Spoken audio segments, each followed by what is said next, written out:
Americans are responding to him as commander-in-chief. The press corps doesn't want to write about him. Or bring us to the topic of the moment, the highly successful strikes in Iran. Let me read the bottom line here. President Trump directed the most complex and secretive military operation in history, and it was a resounding success, resulting in a ceasefire agreement and the end of the 12-day war. There's been a lot of discussion about what happened and what didn't happen. Step back for a second. Because of decisive military action, President Trump created the conditions to end the war, decimating, choose your word, obliterating, destroying Iran's nuclear capabilities. I want to read some of the assessments that have been provided, because whether it's fake news, CNN, MSNBC, or the New York Times, there's been fawning coverage of a preliminary assessment. I've had a chance to read it.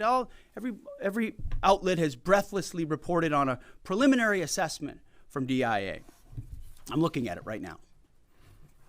Again, it was preliminary, a day and a half after the actual strike, when it admits itself in writing that it requires weeks to accumulate the necessary data to make such an assessment. It's preliminary. It points out that it's not been coordinated with the intelligence community at all. There's low confidence in this particular report. It says in the report there are gaps in the information. It says in the report multiple linchpin assumptions are what this assessment, a linchpin assumption, you know what that is? That means your entire premise is predicated on a linchpin. If you're wrong, everything else is wrong. And yet, and still, this report acknowledges it's likely severe damage. Again, this is preliminary, but leaked because someone had an agenda to try to muddy the waters and make it look like this historic strike wasn't successful. I'm going to get to the chairman in a moment because he's going to lay out the particulars for you based on his professional military experience. But here's what other folks are saying. The DIA that put that report out says this is a preliminary low-confidence report and will continue to be refined as additional intelligence becomes available. How about the Israeli Atomic Energy Commission? The devastating U.S. strikes on Fordow destroyed the site's critical infrastructure and rendered the enrichment facility inoperable.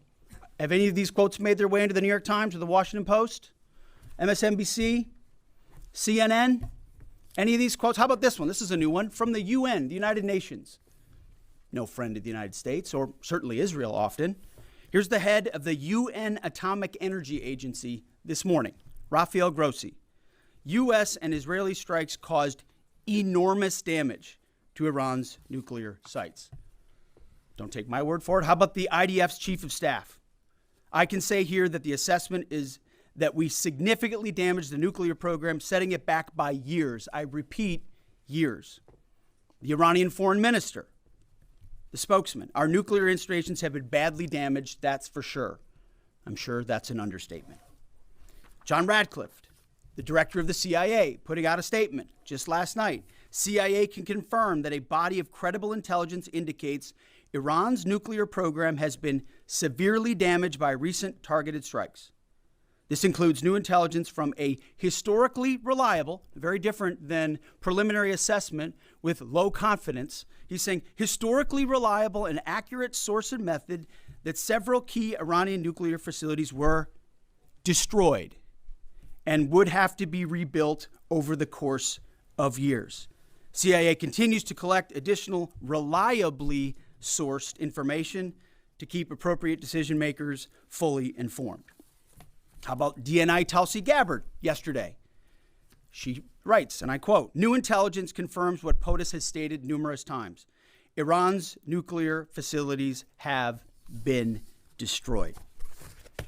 Institute for Science and International Security President David Albright, overall, Israel and U.S. attacks have effectively destroyed Iran's centrifuge enrichment program.